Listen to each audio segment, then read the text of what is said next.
Hello friends, study with मैंक के current affair session में आपका स्वागत है। ये current affair SSC, banking, railway, state PCS, CDS, CAPF, NDA और अदर कॉम्पिटिटिव एग्जाम आदि में सहायक होंगे। आज की डेट है 12 अक्टूबर 2020। तो चलिए आज का करंट अफेयर शुरू करते हैं। आज का पहला प्रश्न है, हाल ही में वन्य जीव सप्ताह के दौरान भारत के कौन से तितली पार्क में दिन में उड़ने वाला दुर्लभ पतंगा पहली बार देखा गया है? ऑप्शन ए ओवालेकरवाड़ी तितली बाग Thane, option B butterfly conservatory Ponda, option C Bannerghatta तितली park Bengaluru, option D Shridev Suman तितली पार्क टिहरी। देखिए, वन्यजीव सप्ताह के दौरान उत्तराखंड को एक बड़ी उपलब्धि हासिल हुई है। टिहरी जिले के अंतर्गत देवलसारी स्थित श्रीदेव सुमन तितली पार्क में दिन में उड़ने वाला दुर्लभ पतंगा, जिसका नाम एचिलुरा बाइफासियाटा है, रिपोर्ट हुआ है। पार्क में चाराखंड में ये 2-4 नहीं बल्कि बड़ी संख्या में देखे जा रहे हैं। तितली ट्रस्ट के संजय सोंधी के मुताबिक यह पतंगा पहली बार गढ़वाल में रिपोर्ट हुआ है। इससे पहले अंग्रेज लेखक J.F. हेप्सन की 1893 में लिखी गई पुस्तक में यह दुर्लभ पतंगा नैनीताल में देखे जाने का जिक्र है। क्षेत्रीय युवाओं के संगठन देवलसारी पर्यावरण संरक्षण एवं तकनीकी विकास समिति ने देवलसारी में 5 साल पहले वन पंचायत के जंगल को पनपाने का बीड़ा उठाया। जैव विविधता और पक्षी विविधता के लिहाज से महत्वपूर्ण इस जंगल में श्रीदेव सुमन तितली पार्क भी बनाया गया है। बड़ी संख्या में पक्षी और तितली प्रेमी इनके अवलोकन के लिए देवलसारी पहुंचते हैं। इस बीच 4 दिन पहले समिति के अरुण गौड़ को श्रीदेव सुमन तितली पार्क के चिड़ैया खंड क्षेत्र में दुर्लभ पतंगा नजर आया। इस इलाके में रात्रि में उड़ने वाले पतंगे तो बहुतायत में हैं, मगर दिन में उड़ने वाला पतंगा पहली बार दिखा। इस पर इनके द्वारा इस बारे में तितली ट्रस्ट के संजय सोंधी को जानकारी दी। सोंधी ने भी देवलसारी जाकर इन खूबसूरत तितलों को देखा, फिर इसके बारे में जानकारी जुटाई। तमाम रिकॉर्ड देखने के बाद यह बात सामने आई कि एचिलुरा बाइफासियाटा नामक यह पतंगा पहली बार गढ़वाल क्षेत्र में नजर आया है। उन्होंने कहा कि इस दुर्लभ पतंगे के देवलसारी के में दिखने से साफ है कि वहां की जैव विविधता और ज्यादा सशक्त हुई है। इस क्षेत्र के लिए यह शुभ संकेत है। तो इसका जो सही आंसर होगा वो है ऑप्शन डी, श्रीदेव सुमन तितली पार्क। ध्यान रखिएगा, ये टिहरी में है। अगर बात करिए बन्नेरघट्टा तितली पार्क की, तो ये भारत का सबसे बड़ा तितली पार्क है। सॉरी, पहला बोले सबसे बड़ा तितली पार्क है। ठीक है, ध्यान रखिएगा। सही आंसर डी। चलिए नेक्स्ट क्वेश्चन पे चलते हैं। हाल ही में कौन से विश्वविद्यालय द्वारा हमारे सौरमंडल के बाहर 24 ऐसे ग्रहों की पहचान की गई है जो पृथ्वी की तुलना में जीवन के लिए अधिक उपयुक्त हो सकते हैं? ऑप्शन ए कैम्ब्रिज विश्वविद्यालय, option B Washington State University, option C Yale विश्वविद्यालय, ऑप्शन डी स्टैनफोर्ड यूनिवर्सिटी। देखिए, वैसे तो आपको पता होगा कि हमारा जो ब्रह्मांड है वो अचरजों से भरा पड़ा है। समय समय पर विज्ञानी इसके रहस्यों से पर्दा उठाते रहते हैं। अब विज्ञानियों ने हमारे सौर मंडल से बाहर 24 ऐसे ग्रहों की पहचान की है जो पृथ्वी की तुलना में जीवन के लिए अधिक उपयुक्त हो सकते हैं। जनरल एस्ट्रोबायोलॉजी में प्रकाशित अध्ययन के मुताबिक ये ग्रह संभवतः पृथ्वी की तुलना में पुराने, बड़े, थोड़े गर्म और पानी से भरपूर हो सकते हैं। इनमें पानी की मौजूदगी बताती है कि ये ग्रह इंसानों के रहने के लिए बेहतरीन हो सकते हैं। अमेरिका में वाशिंगटन स्टेट यूनिवर्सिटी के शोधकर्ताओं ने कहा कि ये ग्रह हमारे तारों की परिक्रमा सौर मंडल के ग्रहों के मुकाबले धीमी गति से करते हैं, इसलिए यहाँ जीवन अधिक आसान हो सकता है। उन्होंने कहा कि ये सभी ग्रह पृथ्वी से 100 प्रकाश वर्ष, लिख देते हैं 100 प्रकाश वर्ष, लाइट ईयर्स, ओके, 100 प्रकाश वर्ष दूर है। अमेरिकी अंतरिक्ष एजेंसी नासा के जेम्स वेब स्पेस टेलीस्कोप समेत अगली पीढ़ी की अन्य टेलीस्कोपों के जरिए हम इन ग्रहों के बारे में अधिक जानकारी हासिल कर सकते हैं। इस अध्ययन के मुताबिक खगोलविदों ने एक सुपर हैबिटेबिलिटी क्राइटेरिया, जहां जीवन की संभावना हो, बनाया, जिसका इस्तेमाल ऐसे 4500 ग्रहों को समझने के लिए किया गया जो सौर मंडल के बाहर तारों की परिक्रमा करते हैं। अध्ययन के दौरान यह पता लगाया गया कि जीवन के संकेत मिलने के अलावा ऐसे कौन कौन से ग्रह हैं जहां जीवन के लिए आवश्यक परिस्थितियां मौजूद है।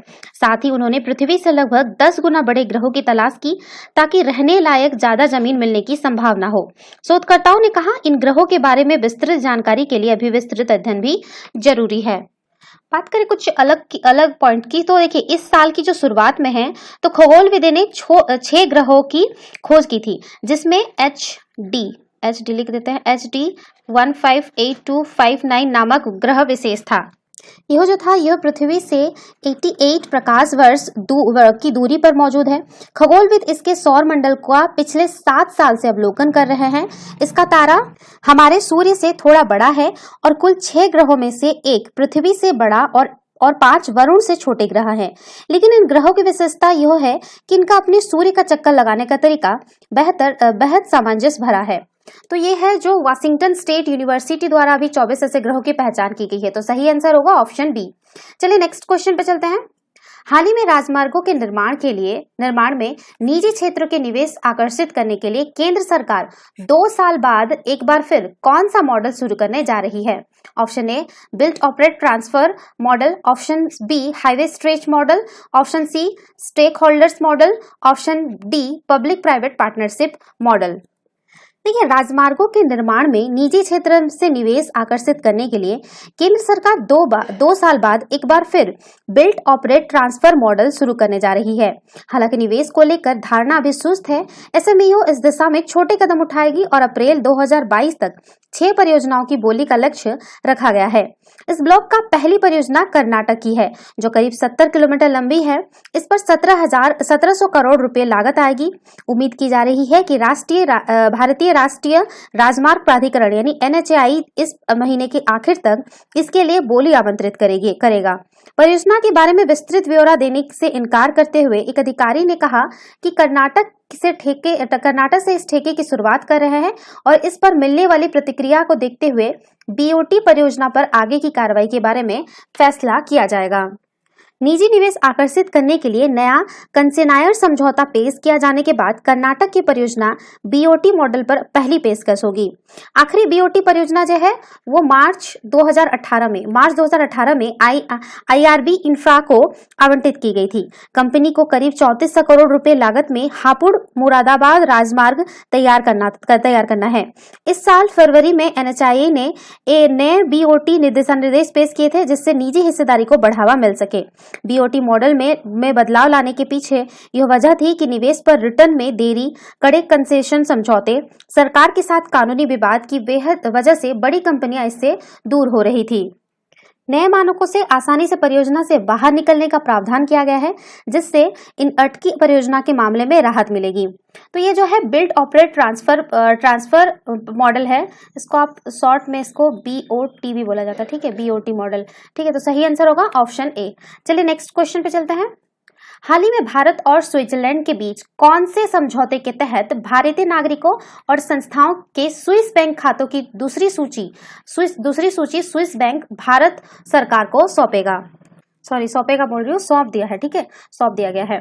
ऑप्शन ए कालाधन सूचना समझौता, ऑप्शन बी वित्तीय खाता सूचना समझौता, ऑप्शन सी सूचना का स्वतः आदान प्रदान समझौता, ऑप्शन डी स्विस बैंक कालाधन विवरण समझौता। देखिए, काले धन के खिलाफ भारत सरकार को बड़ी सफलता हाथ लगी है। भारत और स्विट्जरलैंड के बीच काले धन की सूचना संधि के स्वतः आदान प्रदान की नई व्यवस्था के तहत स्विस बैंक खातों की दूसरी सूची स्विट्जरलैंड सरकार से हासिल हो गई है। इससे पहले स्विट्जरलैंड जो है सितंबर 2019 में पहला जो सूची था 2019 होगा, पहला जो सूची था फर्स्ट सूची वो सितंबर 2019 में प्रदान किया गया था। इसके समेत 75 देशों के साथ इसकी जानकारी साझा की थी। इनमें से कुछ मामले भारतीयों द्वारा पनामा, ब्रिटिश वर्जिन आइलैंड और केमन आइलैंड जैसे स्थानों की संस्थाओं के जमा धन से संबंधित है। इनमें से ज्यादातर व्यापारी हैं जबकि कुछ राजनेता और उनके परिजन भी शामिल हैं। अधिकारियों ने हालांकि गोपनीयता का हवाला देते हुए भारतीयों के मौजूदा खातों की संख्या या उनके जमा धन राशि के बारे में ब्यौरा देने से इनकार किया। स्विस अधिकारियों द्वारा दी गई जानकारी में पहचान खाता और वित्तीय जानकारी शामिल है। भारत उन 86 देशों में शामिल है जिनके साथ स्विट्जरलैंड के संघीय कर प्रशासन यानी FTA ने इस साल MOI पर वैश्विक मानक ढांचे के भीतर वित्तीय खातों की जानकारी साझा की। भारत को सूचनाओं का स्वतः आदान प्रदान के तहत सितंबर 2019 में स्विट्जरलैंड से विवरण का पहला सेट मिला था। उस समय इसमें 75 देश शामिल थे। FTA ने एक बयान में कहा कि इस साल सूचना के आदान प्रदान के लगभग 31 लाख वित्तीय खाते शामिल हैं। वर्ष 2019 में भी करीब इतने ही खातों की जानकारी दी गई थी। हालांकि बयान में 86 देशों के बीच भारत का नाम का अलग से उल्लेख नहीं था। लेकिन अधिकारियों के मुताबिक भारत उन प्रमुख देशों में है जिनके साथ स्विट्जरलैंड ने स्विस बैंकों के ग्राहकों और अन्य वित्तीय संस्थाओं के वित्तीय खातों के बारे में विवरण साझा किया है। स्विस अधिकारियों ने भारत के अनुरोध पर पिछले एक साल में 100 से अधिक भारतीय नागरिकों और संस्थाओं के बारे में जानकारी साझा की है, जिनके खिलाफ कर चोरी और वित्तीय गड़बड़ियों की जांच चल रही थी। ये मामले ज्यादातर पुराने खातों से संबंधित है जो 2018 से पहले बंद हो चुके हैं। AEOI केवल उन खातों पर लागू होता है जो 2018 के दौरान सक्रिय थे या इस बीच बंद किए गए। इस तरह का अगला आदान प्रदान सितंबर 2021 में होगा। स्विट्जरलैंड का पहला ऐसा आदान प्रदान सितंबर 2018 के अंत में हुआ और इसमें 36 देश शामिल थे। तो ये जो सूचना का स्वतः आदान प्रदान, ये है समझौता किया गया था स्विट्जरलैंड और भारत के बीच में, जिसके तहत जो है स्विस बैंक जो है वो भारत सरकार को रिपोर्ट काले धन की जो सूची जारी करेगा, जो उस स्विस बैंक में जिसके अकाउंट्स होंगे भारतीय नागरिकों और संस्थाओं की। ठीक है, तो सही आंसर होगा ऑप्शन सी। चलिए नेक्स्ट क्वेश्चन पर चलते हैं। हाल ही में पूर्वी लद्दाख में जारी गतिरोध के बीच भारत ने कौन से लड़ाकू विमान से एंटी रेडिएशन मिसाइल रुद्रम 1 का सफल परीक्षण किया? Option A Mikoyan MiG-27, option B Ilyushin IL-78, option C Sukhoi 30, option D Dassault Mirage 2000। देखिए, मिसाइल तकनीक के क्षेत्र में भारत ने एक और ऊंची छलांग लगाई है। भारत ने पहली स्वदेशी एंटी रेडिएशन मिसाइल रुद्रम 1 विकसित की है, जिसका सफल परीक्षण किया गया। दुश्मन की सिग्नल और रेडिएशन प्रणाली को पकड़कर उसे नष्ट करने में सक्षम इस मिसाइल की रफ्तार आवाज से भी दोगुनी तेज है। अब यह तकनीक सिर्फ अमेरिका, रूस और जर्मनी के पास है। रक्षा अनुसंधान एवं विकास संगठन यानी DRDO ने यह मिसाइल विकसित की है। उड़ीसा के बालासोर में इंटीग्रेटेड टेस्ट रेंज में लड़ाकू विमान सुखोई 30 से इसका प्रक्षेपण किया गया, जो अपने लक्ष्य पर अचूक निशाना लगाकर उसे नष्ट करने में सफल रही। पूरी तरह से विकसित होने के बाद इसे सुखोई 30 MKI के साथ ही अन्य लड़ाकू विमानों से भी जोड़ा जा सकता है। चीन के साथ बढ़ते तनाव को देखते हुए यह मिसाइल बहुत उपयोगी साबित हो सकती है। बात करें रुद्रम 1 के विशेषताओं के बारे में, तो रुद्रम में हमले के लिए INS GPS नेविगेशन के साथ पैसिव होमिंग हेड मौजूद है। ये अलग अलग फ्रीक्वेंसी पर लक्ष्यों की चिन्हित और वर्गीकृत कर निशाना साध सकती है। इसकी सामान्य मारक क्षमता जो है वो 100 से 150 किलोमीटर है। 150 किलोमीटर की है। इसे 500 से 15,000 मीटर की ऊंचाई में छोड़ा जा सकता है। इस ऊंचाई से यह 250 किलोमीटर तक दूर स्थित लक्ष्य पर भी सटीक निशाना साधने में सक्षम होगी। इसकी लॉन्च स्पीड 0.6 से 2 मैक यानी 2469.6 किलोमीटर प्रति घंटे से भी ज्यादा है। दुश्मन ने रडार सिस्टम को बंद कर दिया है तो भी रुद्रम उसे निशाना बना सकती है। यह लॉन्चिंग में इस पहले और इसके बाद भी निशाने को लॉक कर सकती है।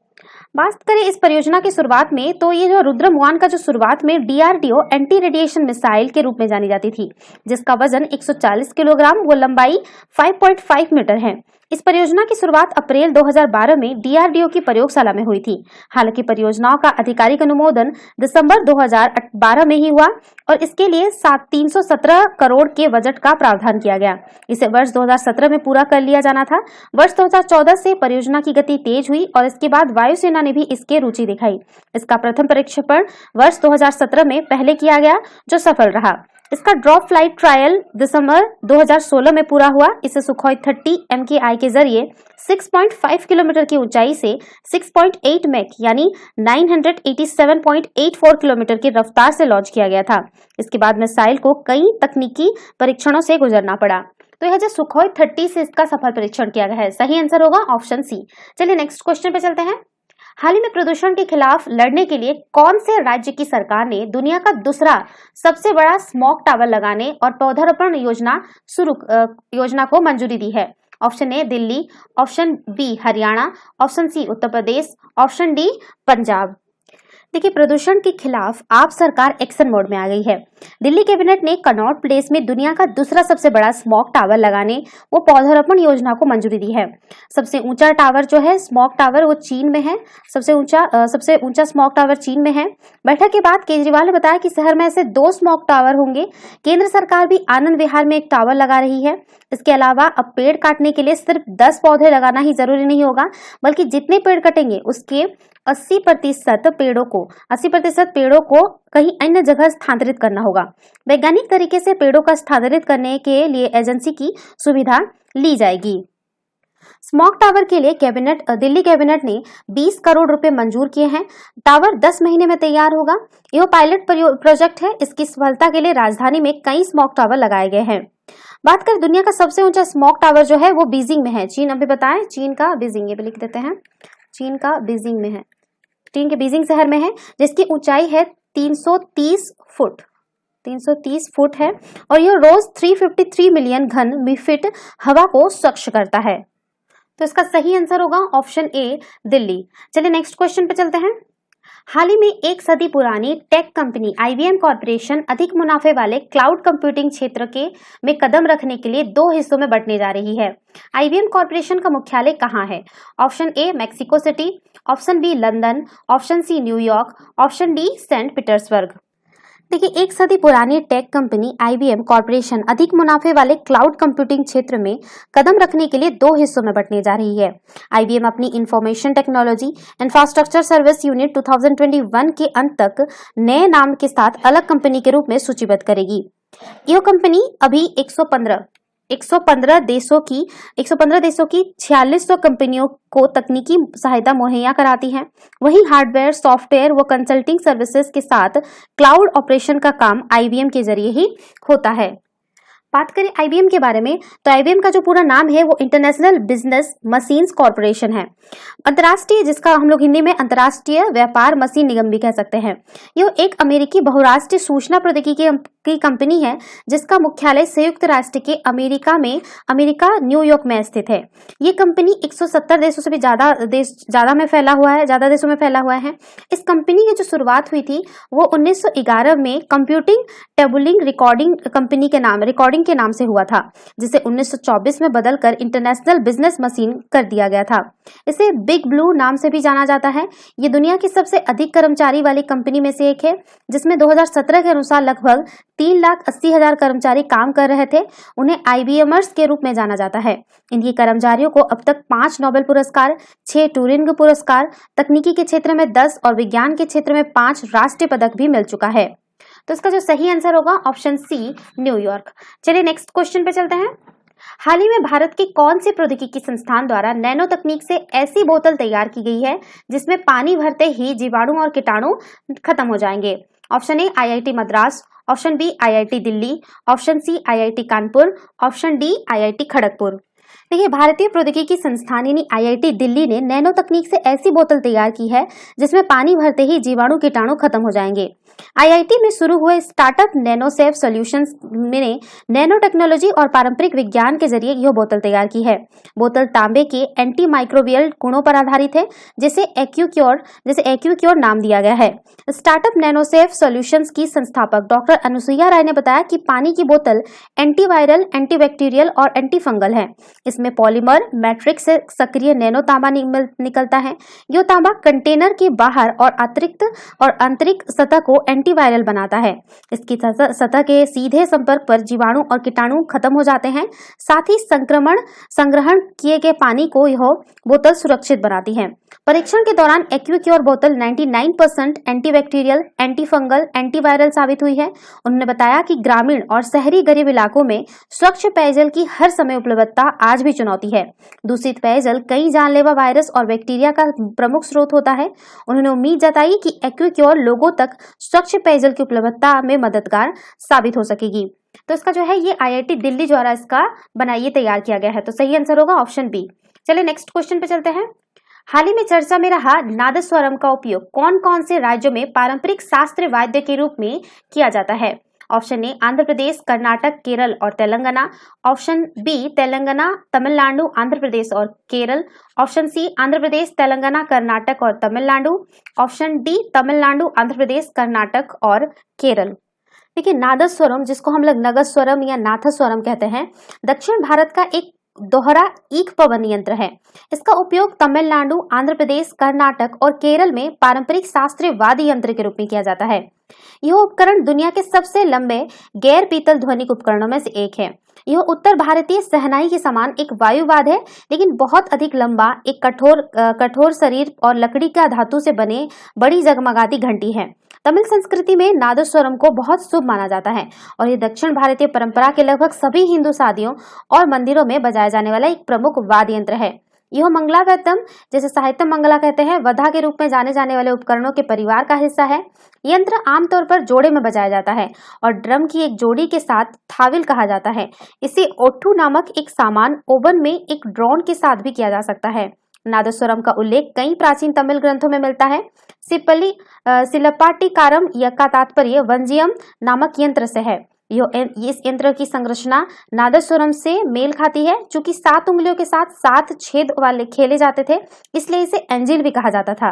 यह उपकरण भी तमिलनाडु के व्यापक रूप से खेला जाता है और तमिल डायोस्फेरा के बीच लोकप्रिय है। तो यह है जो है तमिलनाडु, आंध्र प्रदेश, कर्नाटक और केरल के शास्त्रीय वाद्य यंत्र के रूप में इसका प्रयोग किया जाता है। तो सही आंसर होगा ऑप्शन डी। चलिए नेक्स्ट क्वेश्चन पे चलते हैं। हाल ही में दुनिया भर में कोविड-19 टीकों के समान रूप से वितरित करने के लिए विश्व स्वास्थ्य संगठन के कोवैक्स गठबंधन में आधिकारिक तौर पर कौन सा देश शामिल हो गया है? ऑप्शन ए रूस, ऑप्शन बी चीन, option C Brazil, option D Sweden. देखिए, चीन कोरोना के टीके संबंधी गठबंधन कोवैक्स में शामिल हो गया है। इसमें उन अटकलों पर विराम लग गया है जिससे माना जा रहा था कि वो राजनयिक एजेंडे के तहत वो विकासशील देशों को वैक्सीन की आपूर्ति खुद करेगा। बता दें कि इस गठबंधन को इसलिए बनाया गया था ताकि अमीर देश संभावित टीका खरीदने पर सहमत हो और गरीब देशों तक इसे मुहैया कराने में मदद करे। अमेरिका ने इस गठबंधन में शामिल होने से इनकार कर दिया है। आधिकारिक मीडिया रिपोर्ट के मुताबिक चीन की दर्जन भर से अधिक कंपनियों द्वारा बनाए गए टीके का ट्रायल अंतिम चरण में है। इतना ही नहीं, हजारों आपातकालीन कर्मचारियों पर इसका प्रयोग भी किया गया है। तो इसका सही आंसर होगा ऑप्शन बी चीन। तो ये थे आज के करंट अफेयर। वीडियो पसंद आए तो लाइक, शेयर और कमेंट करना ना भूले। साथ ही साथ चैनल को सब्सक्राइब करना ना भूले। Thanks for watching. Have a nice day. Take care.